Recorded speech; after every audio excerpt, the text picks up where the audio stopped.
ऑस्टिकथीस दो वर्ड्स का कॉम्बिनेशन है। ऑस्टियो का मतलब है बोन्स और इक्थीस का मतलब है फिशेस। ये वो फिशेस हैं जिनमें स्केलेटन बोन्स पर मुश्तमिल है, इसलिए इनको बोनी फिशेस भी कहा जाता है। अब इसका मतलब ये है कि इनका स्केलेटन मैक्सिमम इस पे मुश्तमिल है, बोन्स पर। अब हम ये नहीं कह रहे कि इसमें कार्टिलेज नहीं, कार्टिलेज होगी, लेकिन उनकी मिकदार, उनकी तादाद क्या होगी, थोड़ी होगी। जैसे हमारे स्केलेटन में बोन्स भी हैं और कार्टिलेज भी, लेकिन डोमिनेंट क्या है, बोन्स है। इसी तरह इन फिशेस में डोमिनेंट कौन है, बोन्स। थोड़ी तादाद इसकी है, कार्टिलेज। इसी को क्या कहा जाता है, बोनी फिशेस। और यही इनका फर्स्ट फीचर है, इनका स्केलेटन बोन्स पर मुश्तमिल है। दूसरा फीचर इनका, इनकी स्किन पर मौजूद स्केल्स, इनकी स्किन स्मूथ नहीं है, स्केल्स है।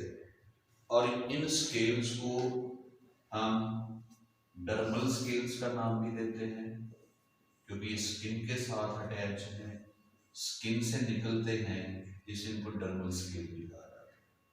डर्मल स्केल होता कैसा है, अगर हम इनकी स्किन का एक पोर्शन देखें तो स्केल का एक पार्ट स्किन से नीचे होगा और एक पार्ट स्किन से बाहर उभरा हुआ होगा। इसका मतलब इनको देखने के लिए माइक्रोस्कोप की जरूरत नहीं है, ये बाजार नजर भी आते हैं। अब इनका ये हिस्सा जो स्किन के नीचे है, इसको बेस या रूट कहा जाता है, और जो हिस्सा स्किन से बाहर है, इसको क्राउन कहा जाता है। That is known as crown. अब इस क्राउन के ऊपर ना लाइंस बनी होती है, ये रिंग शेप भी हो सकती है, ये किसी के ऊपर ये वर्टिकल भी हो सकती हैं, और किसी स्केल के ऊपर ये दोनों भी हो सकती है। अब इन लाइंस को ग्रोथ लाइंस कहा जाता है, यानी इनको काउंट कर लें तो फिश की एज मालूम की जा सकती है। क्यों? देखिए, जब फिश का साइज छोटा था तो इसका स्केल कितना था, लेकिन जब फिश का साइज बढ़ा तो इसके स्केल के साइज में भी इजाफा हुआ, स्केल हो गया इतना। वो जितना इजाफा उतनी ऊपर क्या अपीयर होगी, लाइन अपीयर होगी। इसको आप क्या कह रहे हैं, ग्रोथ लाइन। इसी तरह जब भी दोबारा फिश की लेंथ में इजाफा हुआ तो स्केल में इतना और इजाफा हो गया, तो इनको हम ग्रोथ लाइंस का नाम भी दे सकते हैं। अब ये जो ऊपर आपको लाइंस नजर आ रही हैं, मैंने 3 वैरायटी बताई है। ये सिर्फ क्या होंगी, रिंग्स, या सिर्फ वर्टिकल लाइंस, या फिर दोनों। इस बेस पे इन स्केल्स के फर्दर 3 नाम हैं। कहीं पे इनको साइक्लॉइड भी कहा जाता है, कहीं पे इनको गेनॉइड भी कहा जाता है, और कहीं पे इनका नाम टीनॉइड भी है, टीनॉइड। तो इनके स्केल फर्दर आगे 3 टाइप के हैं, साइक्लॉइड, गेनॉइड और टीनॉइड। बोनी फिशेस में एक और बड़ा इंपॉर्टेंट फीचर है इनका स्विम ब्लैडर। पहले तो इसके नाम पे जरा गौर कीजिएगा, इसको स्विम ब्लैडर क्यों कहा जाता है। ब्लैडर का मतलब क्या होता है, सैक लाइक, कोई थैली जैसी स्ट्रक्चर है, और स्विम का मतलब ये किस में हेल्प कर रही है, स्विमिंग। ये एक्चुअली स्विमिंग में नहीं हेल्प करती, एक और फिनोमेनन है बॉयंसी।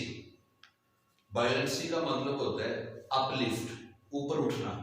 अगर कोई फिश पानी की गहराई में मौजूद है, ये इस तरह डेप्थ में मौजूद है, तो डेप्थ में से कोई फिश अपने आप को लिफ्ट करे और वर्टिकली अपवर्ड आए और पानी की टॉप सरफेस पे आ जाए, तो गहराई से टॉप सरफेस पे आना, ऊपर उठना, इस फिनोमेनन को क्या कहते हैं, बॉयंसी। अब बॉयंसी में स्विम ब्लैडर का बड़ा इंपॉर्टेंट रोल है। कैसे? अब देखिए, ये बोनी फिशेस है, इनका बोन का मैस ज्यादा है, इनका बॉडी वेट ज्यादा है। अब इतने बॉडी वेट को फिन्स के बलबूते पे उठा कर ऊपर लाना मुश्किल है, तो साथ में हेल्प कौन करेगा, स्विम ब्लैडर करेगा। इसके अंदर गैसेस फिल हो जाती हैं, गैसेफिलों में से ये समझे गैसी गुब्बारे की तरह ये बॉडी के ऊपर उठती है, कहाँ तक आ जाती है, टॉप सरफेस पर। मैंने बताया था कार्टिलेज फिश में स्विम ब्लैडर की जरूरत नहीं है। क्यों नहीं है? उनमें स्केलेटन क्या है? कार्टिलेज। बॉडी मास क्या है? कम। वो इतने कम बॉडी मास को फिन्स की मदद से ही ऊपर उठाया जा सकता है, इसलिए वहां पे जरूरत नहीं। जरूरत कहाँ पे? Bony fishes. लेकिन क्वेश्चन ये है कि ये जो स्विम ब्लैडर इसमें गैसेस आएंगे कहाँ से? अब इसमें दो ऑप्शन है। अगर आप बोनी फिश का डाइजेस्टिव सिस्टम देखें, जिसको हम फेरिंग्स का नाम देते हैं, फेरिंग्स, ये तो इसके फेरिंग्स के साथ बॉडी के अंदर ही ये ब्लैडर अटैच होता है। ये अब चूंकि फेरिंग्स के साथ ताल्लुक है, माउथ के साथ भी होगा। एक ऑप्शन ये है कि ये फिश जब टॉप सरफेस पे होती है, पानी की ऊपरी सतह पे, तो ये फजा में बुलंद होती है, जंप करती है। तो फजा में आते आते ये वहां से एयर को अपने माउथ में ले आती है। एयर किसमें आ जाती है? स्विम ब्लैडर में। जब तक स्विम ब्लैडर में एयर मौजूद रहेगी, ये खुला हुआ रहेगा और फिश भी काम करेगी, टॉप सरफेस पे रहेगी। लेकिन जब इसे गहराई में जाना होगा तो ये स्विम ब्लैडर वाली एयर को ये माउथ के जरिए बाहर निकाल देते हैं और साथ साउंड प्रोड्यूस होती है। तो ये फिशेस साउंड किस लिए प्रोड्यूस करती हैं? अपने इस स्पीशीज के मेंबर को पहचानने के लिए या मेल फीमेल को आइडेंटिफाई करने के लिए, अपनी ऑफस्प्रिंग की पहचान के लिए। दो फायदे हो गए। प्राइमरीली किसमें हेल्प हो रही है? बायंसी में। और साथ इजाफी तौर पर स्विम ब्लैडर की वजह से क्या पैदा हो रही है? साउंड प्रोड्यूस हो रही है। दूसरी ऑप्शन ये है कि स्विम ब्लैडर के इर्द गिर्द ब्लड वेसल्स होती हैं, ब्लड कैपिलरीज। इनकी वजह से क्या होगा? ब्लड के अंदर से गैसेस किसके अंदर फिल हो जाती हैं? स्विम ब्लैडर के अंदर। तो गैसेस का दो सोर्स मैंने बताया, एक तो एयर में से और एक कहां से? ब्लड में से। तो जब तक स्विम ब्लैडर भरा हुआ है तो फिश कहां पे है? Top surface of water. जब स्विम ब्लैडर खाली है तो फिश कहां पे? Depth of the water. तो ये स्विम ब्लैडर। अब एक और बड़ा इंपॉर्टेंट फीचर इनका, इनके गिल्स की बात कर रहे थे। ये इनके गिल्स जो है ये कवर्ड होते हैं। कवर्ड का मतलब इनके ऊपर एक स्ट्रक्चर होती है, अपर कुलम। अब अपर कुलम का काम क्या है? ढांकना। अपर कुलम का लफ्ज़ी मतलब क्या होता है? लिड। ढांकने वाली चीज को आप क्या कहते हैं? अपर कुलम कहते हैं। यानी कि गिल्स बाजार आपको नजर नहीं आएंगे। अगर इनके गिल्स आप देखना चाहते हैं तो ये देखिएगा, अगर ये फिश की बॉडी है तो इसका जो हेड है, इसको देखो पीछे राइट साइड पे और लेफ्ट साइड पे क्या होंगे? गिल्स होंगे। यहाँ पे आपको एक लिड लाइक स्ट्रक्चर नजर आएगी। आप इस लिड लाइक स्ट्रक्चर को उठाएंगे, ऐसे हाथ के साथ थोड़ा ऊपर उठाएंगे तो नीचे रेड कलर के आपको फाइबर्स, फिलामेंट्स नजर आएंगे, धागे नजर आएंगे। वही तरह से इनके क्या है? गिल्स। तो किसने ढांपा हुआ है? अपर कुलम।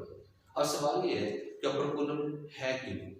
ये क्यों गिल्स को ढांप रहा है? इसका एक फायदा प्रोटेक्शन है कि पानी में से कोई मड, कोई सैंड, कोई पत्थर, कोई और चीज गिल्स के अंदर अटकने ना पाए, कहीं इनका सांस ना रुक जाए। दूसरा काम एक्चुअली है प्रेशर जनरेट करना। देखिए पहले गिल पे अपर कुलम गिल्स के ऊपर बिल्कुल ऐसे मौजूद है, जब थोड़ा पीछे हटेगा तो एक पुलिंग फोर्स क्रिएट होगी, सक्शन जिसको कहा जाता है, और पानी स्पीड के साथ बाहर से कहां पे? गिल्स के अंदर आएगा। तो दो फायदे होते हैं, एक तो ब्रीथिंग में यानी पानी को पुल करने में आसानी रहती है, दूसरा गिल्स की क्या होती है? प्रोटेक्शन होती है। और हमने पढ़ा था कि कार्टिलेज फिश में ये अपर कुलम मौजूद नहीं होता। उसके अलावा इनके गिल्स को अगर आप देखें तो गिल्स को सपोर्ट करने के लिए एक स्ट्रक्चर होती है, गिल आर्च। ये गिल को सपोर्ट करने वाली स्ट्रक्चर है। तो ये एक्चुअली बोन भी हो सकती है और कार्टिलेज भी हो सकती है। अगर मैं इस गिल को अलग से आपको दिखाऊं तो ये गिल कुछ इस तरह से होगा। यहां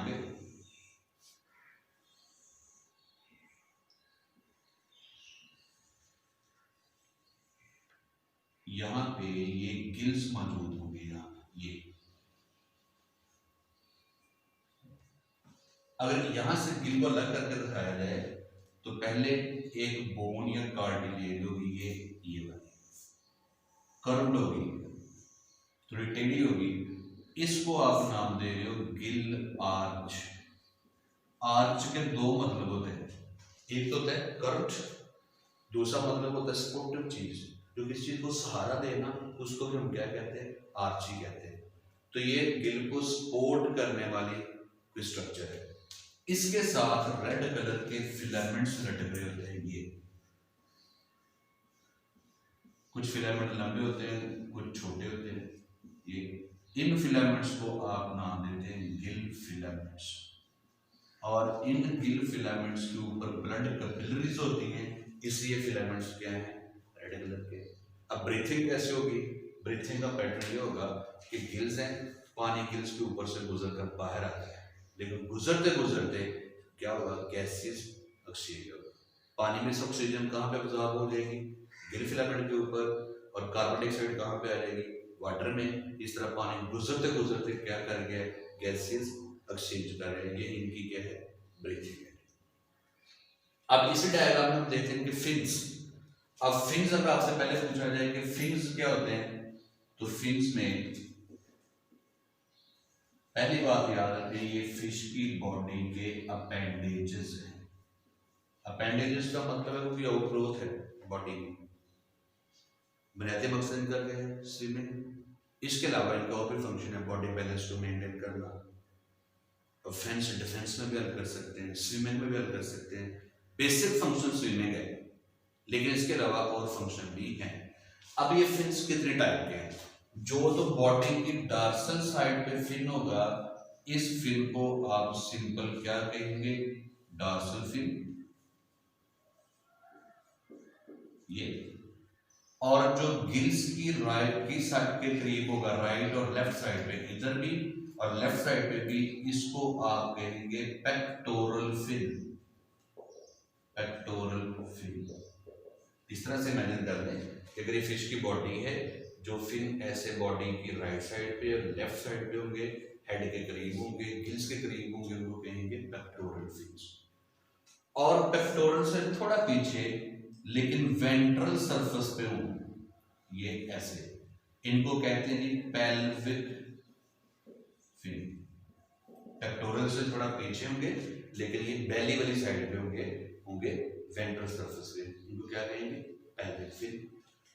और ये एनस के करीब, अगर इधर इनका डाइजेस्टिव सिस्टम का ओपनिंग है एनस, तो इसके करीब भी कोई फिन हो सकता है, जरूरी नहीं कि तमाम मछलियों में ऐसा हो, लेकिन अगर है तो इस फिन का नाम होगा एनल फिन या एनल फिन, और ये सब में मौजूद होना लाजमी नहीं है।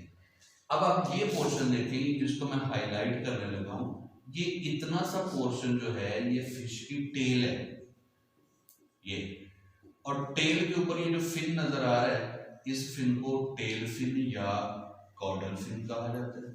कॉडल का मतलब ही क्या होता है, टेल के ऊपर मौजूद है, और इसका काम क्या होता है कि इसकी lashing movement, right left movement से फोर्स जनरेट होती है, और फिर फिश फॉरवर्ड डायरेक्शन में स्विमिंग करती है। तो टेल के ऊपर ये जो फिन है ना, इसमें बड़ी वैरायटी है।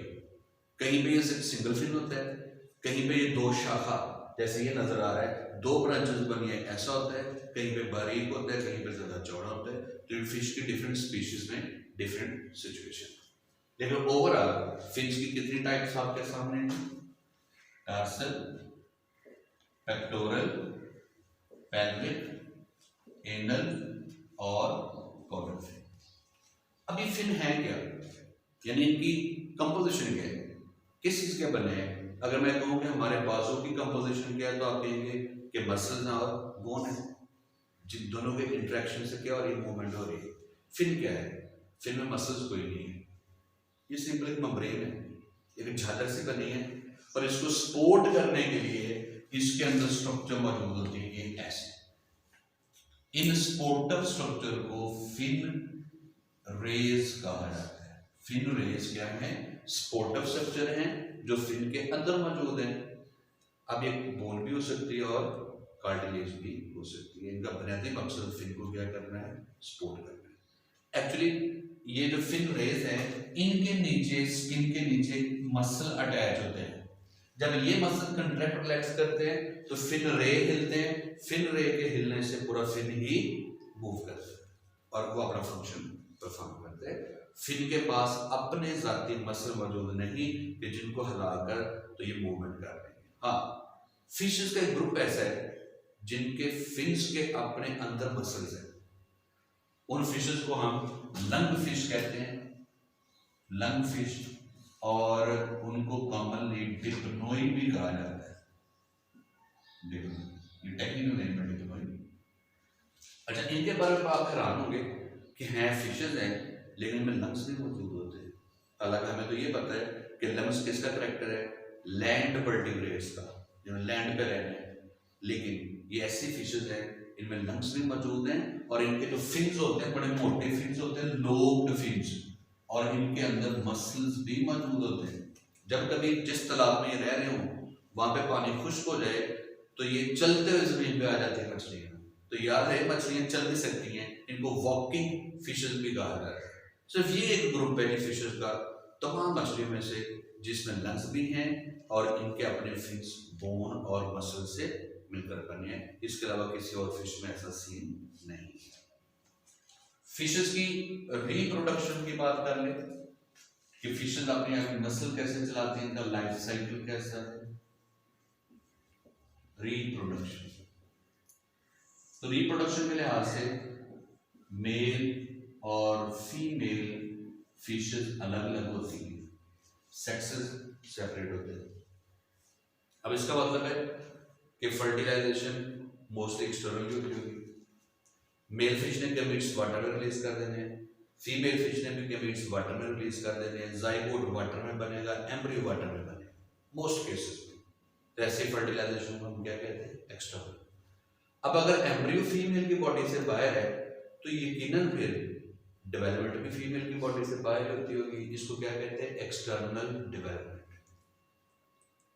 पेरेंटल केयर नहीं है, इसमें थोड़ी वैरायटी है। कई जगहों पे ऐसा लगता है कि शायद जैसे डेवलपमेंट इंटरनल हुई है, बच्चों की पैदाइश हो रही है, लेकिन ऐसा नहीं। जैसे एक फिश है सी हॉर्स, घोड़े की शक्ल की फिश होती है, छोटी सी। इसके बारे में ये कहा जाता है कि एम्ब्रियो की प्रोटेक्शन मेल ने करनी होती है, फीमेल ने नहीं करनी होती। वो क्या होता है, जो ही एम्ब्रियो बनते हैं तो वो एम्ब्रियो मेल सी हॉर्स के एब्डोमेन में थैली होती है, सैक होती है, पाउच होती है, उसमें आ जाते हैं, उसमें रख दिए जाते हैं। और जब तक उसमें से नई सी हॉर्स नहीं बन जाती वो एम्ब्रियो मेल के एब्डोमेन पे अटैच रहते हैं। और जब वो अडल्ट हो जाते हैं तो वो फिर एब्डोमेन पाउच में से बाहर आना शुरू हो जाते हैं। तो ऐसा लगता है जैसे बर्थ हो रही है बेबीज की, अदरवाइज वो बर्थ नहीं है, वो सिर्फ पेरेंटल केयर के लिए बच्चों को कहाँ पर रखा गया, पाउच पे रखा गया। इसी तरह एक फिश है, उसके बारे में कहा जाता है अपने एम्ब्रियो को अपने माउथ में रख लेती है। ये जो लोअर लिप होता है, इसमें और टीथ के दरमियान जो गैप होता है, इसके अंदर ये उनका लोअर लिप बहुत बड़ा लिप होता है, थैली जैसा, उसके नीचे छुपा लेते हैं। तो अब वो जब नीचे छुपा लेते हैं वहीं पर रह के क्या मुकम्मल होती है, डेवलपमेंट। और जब वो अडल्ट बन जाते हैं तो वो माउथ में से निकलकर बाहर पानी में आ जाते हैं। तो पेरेंटल केयर हो भी सकती है और नहीं भी हो सकती। हाँ, बोनी फिशेस का एक और करेक्टर है कि सर्कुलेटरी सिस्टम। तमाम मछलियों की तरह इनका भी सर्कुलेटरी सिस्टम कैसा होता है, सिंगल सर्कुलेशन। सिंगल सर्कुलेशन का मतलब क्या है कि इनका हार्ट सिर्फ एक एट्रियम पर मुश्तमिल है, वन एट्रियम और वन वेंट्रिकल। वैसे ओवरऑल इसके हार्ट में 4 चैम्बर होते हैं, लेकिन मैंने 2 का जिक्र किया है, एक एट्रियम और एक वेंट्रिकल। अब इनके हार्ट में से जब भी ब्लड गुजरेगा वो कौन सा गुजरेगा, डी ऑक्सीजनेटेड। क्यों ऑक्सीजनेटेड ब्लड इनके हार्ट में क्यों नहीं आता, रीजन क्या है? तो अगर आप इनका सर्कुलेटरी सिस्टम देखें तो ये देखिएगा, ये हार्ट है, इसमें से ब्लड आएगा, डी ऑक्सीजनेटेड ब्लड ये गिल्स की तरफ जाएगा। जब ये ब्लड गिल्स में की तरफ जाएगा वहां से क्या पिक करेगा, ऑक्सीजन। अब ब्लड जब यहां से निकलेगा तो अब वो हो गया ऑक्सीजनेटेड ब्लड। ये ऑक्सीजनेटेड ब्लड अब हार्ट की तरफ नहीं आएगा, ये डायरेक्ट बॉडी के तमाम सेल्स की तरफ, बॉडी पार्ट्स की तरफ जाएगा। और जब ये बॉडी पार्ट के करीब से गुजरता है तो वहां पे जाके एक दफा फिर क्या होनी है, गैसेस एक्सचेंज, ऑक्सीजन सेल में चली जाएगी, कार्बन डाइऑक्साइड किसमें आ जाएगी, ब्लड में। अब बॉडी पार्ट की तरफ जब ब्लड आएगा again it is deoxygenated blood, और ये डीऑक्सीजनेटेड ब्लड किस में आ जाएगा, हार्ट में आ जाएगा। तो आप देख लें इस सर्कुलेशन में कभी भी ऑक्सीजनेटेड ब्लड हार्ट के अंदर से नहीं गुजरता। जब भी हार्ट में से गुजरना है कौन सा ब्लड गुजरेगा, डीऑक्सीजनेटेड ब्लड। तो दैट्स ऑल अबाउट बॉडी